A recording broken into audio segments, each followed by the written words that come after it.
नमस्ते दोस्तों। धन का नाश करने वाले ये 5 पौधे तुरंत उखाड़ कर फेंक दें अपने घर से, क्योंकि दोस्तों एक बार श्री देवी नारद ने नारायण जी से पूछा, वृक्ष मनुष्य की आयु को बढ़ाते हैं और वृक्षों और पेड़ों पौधों से मनुष्य का जीवन है, तो इसलिए वह कौन से पेड़ हैं जिन्हें मनुष्य को अपने घर में या फिर अपने आसपास लगाना चाहिए।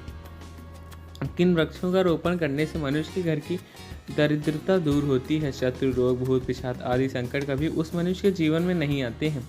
भगवान नारायण मुस्कुराते हुए कहते हैं, हे नारद जी, आज आपने ऐसा प्रश्न पूछ लिया है जो समस्त मानव जाति के कल्याण के उद्देश्य में अत्यंत महत्वपूर्ण है। संसार में वृक्षों का बहुत योगदान भी है। वृक्ष हमारे जीवन की आयु बढ़ाते हैं और हवा हमारे जीवन को खुशहाल और शिव फल प्रदान करते हैं। पेड़ पौधे हमारे घर की सुंदरता को बढ़ाते हैं और वातावरण को शुद्ध रखते हैं। वर्षों से हमारे वातावरण में सकारात्मक ऊर्जा का संचार होता है और वातावरण में पहले नकारात्मक ऊर्जा नष्ट होती है, फिर सकारात्मक ऊर्जा आती है, जो कि मनुष्य के लिए बहुत ही आवश्यक है। कुछ ऐसे पेड़ पौधे हैं जिन्हें घर में लगाने से मनुष्य के जीवन में सुख समृद्धि आती है और उसे कभी भी आर्थिक तंगी का सामना नहीं करना पड़ता है। साथ ही पेड़ पौधे कई प्रकार की वास्तु दोष को भी नष्ट कर देते हैं। घर के आंगन में लगा हुआ वृक्ष देवताओं के सम्मान घर की रक्षा करते हैं।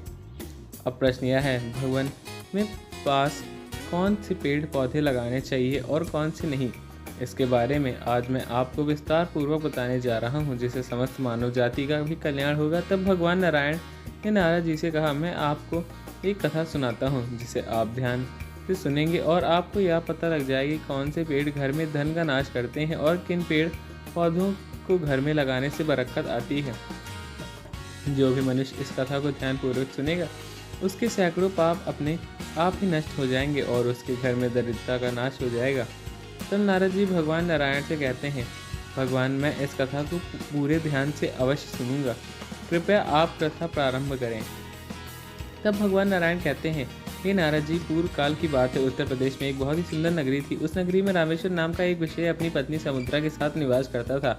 रामेश्वर भगवान नारायण का परम भक्त था। वह नित्य भगवान नारायण की पूजा अर्चना करता था और हमेशा अपने मन में सदैव भगवान को याद करता रहता था, उसका नाम जपता रहता था। रामेश्वर की पत्नी भी बहुत सुशील, गृहकार में दक्ष और पवित्रता वाली स्त्री थी। उनके घर में अन्न धन की कोई कमी नहीं थी। इस प्रकार से अनेक दिन बीतने के बाद रामेश्वर की पत्नी ने अपने आंगन में एक वृक्ष का रोपण किया और वह उस वृक्ष की सेवा करती थी। उसमें जल चढ़ाकर वह उसकी सेवा में लीन रहती थी, लेकिन रामेश्वर की पत्नी को वृक्ष रोपण का बिल्कुल भी ज्ञान नहीं था। उसे जो भी पेड़ शिव प्रिय लगता था वह उसे अपने घर में लगा लेती थी। उसने अपने घर में कई ऐसे वृक्ष भी लगा रखे थे जिन्हें बहुत ही अशुभ माना जाता है, क्योंकि उस वृक्ष के बारे में कोई जानकारी नहीं थी। इसके बाद उसने उन पेड़ों का ध्यान रखा और वे वृक्ष भी बड़े हो गए, जिसके कारण रामेश्वर को अपने व्यापार में काफ़ी घाटा होने लगा है। घर में रोज कलेश होने लगता है और पति पत्नी के बीच का रिश्ता खराब होने लगा। छोटी छोटी बातों पर लड़ाइयाँ होने लगी। जो पहले भगवान की सेवा में लगे रहते थे, अब उनका मन सेवा से नहीं बल्कि आपसी विवादों में काम में लगने लगा। उन दोनों के जीवन में जैसी कठिनाइयों का पहाड़ टूट पड़ा हो। रामेश्वर का सारा व्यापार धीरे धीरे डूब गया था और उसका सारा धन भी धीरे धीरे खत्म हो गया था। अब रामेश्वर के पास अनाज खरीदने के लिए भी पैसे नहीं बचे।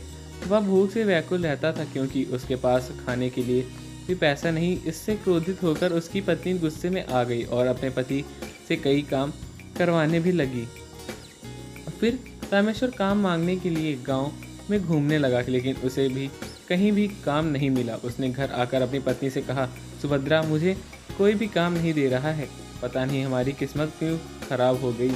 इस प्रकार अशोक वृक्ष लगाने के कारण दोनों के जीवन में वार पाप दरिद्रता और परेशानी का पहाड़ टूट गया, लेकिन वे दोनों इस बात से बिल्कुल अनजान थे और उनके घर में आखिर इतनी बड़ी दरिद्रता और गरीबी कैसे आई। लेकिन एक दिन एक साधु महात्मा रामेश्वर के घर में पधारे। उन्हें देखकर रामेश्वर ने प्रणाम किया और कहा, हे साधु महाराज, पधारिए, कहिए मैं आपकी क्या सहायता कर सकता हूँ। साधु महाराज बोले, हे महोदय, मैं तीर्थ यात्रा पर जा रहा था, विश्राम करने के लिए कोई जगह खोज रहा था, लेकिन मुझे कोई भी जगह नहीं मिली। तुम्हारे पास कोई जगह हो तो मुझे अपने घर में स्थान दो। मैं बहुत दिनों से भूखा हूँ, कुछ भोजन प्राप्त हो जाए तो आप पर भगवान की बड़ी कृपा होगी। साधु महाराज की आवाज़ सुनकर रामेश्वर ने कहा, महाराज, आपकी सेवा करने का मुझे सौभाग्य प्राप्त हुआ है। इस अवसर को मैं जाने तो नहीं दूंगा। आपकी सेवा करके मुझे बड़ा आनंद प्राप्त होता है। फिर रामेश्वर के कहने पर साधु महाराज रामेश्वर के घर के अंदर आते हैं और विश्राम करने लगते हैं। रामेश्वर उन साधु महाराज की भक्ति भाव से सेवा करता है और लेकिन उसके पास अन्न का एक दाना भी नहीं था।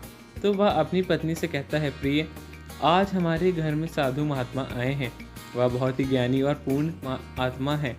हमें उनके भोजन के लिए कुछ न कुछ उपाय तो करना ही होगा, क्योंकि साधुओं को कभी भी घर से भूखा नहीं जाने दिया जाता। मैं गांव में जाकर किसी से थोड़ा सा धन मांग कर लाता हूँ। इतना कहकर रामेश्वर गांव में एक सेठ के घर चला गया और सेठ से थोड़ा सा धन मांगने लगा, लेकिन बस सेठ उसे वैश्य होने के कारण धन देने से मना कर दिया और कहता है, तुम्हारे पास तो एक फूटी कौड़ी भी नहीं है, तो मेरा धन वापस कैसे लौटाओगे। तब रामेश्वर कहता है, सेठ, कृपा करके आप मुझे थोड़ा सा धन दे दीजिए, मैं जल्दी ही कोई ना कोई उपाय करके आपका धन लौटा दूंगा। मेरे घर में साधु महात्मा आए हुए हैं, मैं उन्हें भूखा पेट नहीं रख सकता। आप मेरा घर ले लीजिए, लेकिन मुझे थोड़ा सा धन दे दीजिए। रामेश्वर की बात सुनकर सेठ को थोड़ी सी दया आ जाती है और वह उसे धन दे देता है और कहते हैं, रामेश्वर, अगर तुमने धन नहीं लौटाया तो तुम स्वयं ही मुझे अपना घर सौंप दोगे। जिस पर रामेश्वर कहता है, ठीक है, अगर मैं आपको धन नहीं लौटा पाया तो मैं अपना घर आपको सौंप दूंगा। रामेश्वर सेठ से धन लेकर बाजार में से दूध, चावल, सब्जी, शक्कर सब कुछ लेकर अपने घर आ जाता है। फिर अपनी पत्नी से कहता है, तुम उन साधु महात्मा के लिए भोजन बनाकर उनके लिए परसों उनकी भूख को शांत करो। इस प्रकार से रामेश्वर की भक्ति और सेवा को देखकर साधु महाराज बहुत ही प्रसन्न हो जाते हैं और भोजन करने के बाद जाते जाते रामेश्वर से कहते हैं, मैं तुम्हारी भक्ति और सेवा से बहुत प्रसन्न हुआ हूँ। अगर तुम्हारी कोई कामना हो तो मुझे बताओ, मैं तुम्हारी मनोकामना अवश्य पूरी करूँगा। तब रामेश्वर कहता है, महात्मा, आपका आशीर्वाद ही मेरे लिए सब कुछ है, लेकिन मैं आपसे यह जानना चाहता हूँ कि किस पाप के कारण मुझे दरिद्रता और परेशानियों का दुख भोगना पड़ रहा है। मैं तो हमेशा भगवान नारायण की भक्ति में लीन रहता था और किसी भी तरीके का कोई बुरा काम नहीं करता था, फिर भी मेरे जीवन में दुख, तकलीफ और परेशानियां क्यों आ गई, इसके बारे में अगर आप मुझे बता दें तो मैं अपने घर की दरिद्रता को दूर कर सकूंगा। जिस पर साधु महात्मा कहते हैं कि मैं जब तुम्हारे घर पर आया था तभी मुझे यह ज्ञात हो गया था, तुम्हारे जीवन में बहुत ज़्यादा दरिद्रता, संकट और परेशानियां हैं, क्योंकि तुम्हारे घर के सामने जो वृक्ष लगा हुआ है वहीं तुम्हारे घर की गरीबी का कारण तुम्हारी पत्नी ने आंगन में जो वृक्ष लगाए हैं वे बहुत ही अशुभ हैं। इन वृक्षों के कारण ही तुम्हारी ऐसी दशा हो गई है। रामेश्वर ने कहा, महात्मा, कृपया मुझे यह बताइए कि घर के सामने हमें कौन से वृक्ष लगाने चाहिए जिससे हमारे घर में दरिद्रता और परेशानियां दूर हो जाए और घर में हमेशा सुख समृद्धि और धन का वास हो। फिर साधु महात्मा कहते हैं, रामेश्वर, मैं तुम्हें उन सभी वृक्षों के बारे में बताऊंगा जिन्हें घर के पास लगाने से शुभ फलों की प्राप्ति होती है, इसलिए मेरी बात को बड़ी ध्यानपूर्वक सुने। पहला वृक्ष है पीपल का वृक्ष। जलाशय के पास पीपल का वृक्ष लगाने वाला मनुष्य को जो फल प्राप्त होता है वह सैकड़ों यज्ञों समान माना जाता है। अगर तुम कहीं भी पीपल का वृक्ष लगाओगे तो समझो कि तुमने सैकड़ों यज्ञ का फल प्राप्त कर लिया है। जब भी पीपल के पत्ते जलाशय में टूट कर गिरते हैं तो वह एक पिंड के समान माने जाते हैं जो पितरों को तृप्ति प्रदान करते हैं। इससे तुम्हारी सभी प्रकार के पितृ दोष समाप्त हो जाएंगे। हर मनुष्य को जलाशय के समीप एक पीपल का वृक्ष अवश्य लगाना चाहिए। जो मनुष्य स्नान करके पीपल के वृक्ष की पूजा करता है वह अपने जीवन के सभी पापों से मुक्त हो जाता है और कभी भी अपने जीवन में पराजित नहीं होता। पीपल की पूजा करने से धन की प्राप्ति होती है और उसकी परिक्रमा करने से हमारी आयु में वृद्धि होती है। दूसरा वृक्ष है आंवले का वृक्ष। साधु महात्मा ने आगे कहा, आंवले का फल समस्त लोगों में प्रसिद्ध है और बेहद ही पवित्र माना जाता है। आंवले का वृक्ष लगाने से स्त्री और पुरुष जन्म मृत्यु के बंधन से सदा के लिए मुक्त हो जाते हैं। आंवला जैसा पवित्र फल भगवान विष्णु को अत्यंत प्रिय है। आंवले को खाने से हमें सभी पापों से मुक्ति मिल जाती है। इसके साथ ही आंवले को खाने से हमारी आयु भी बढ़ती है।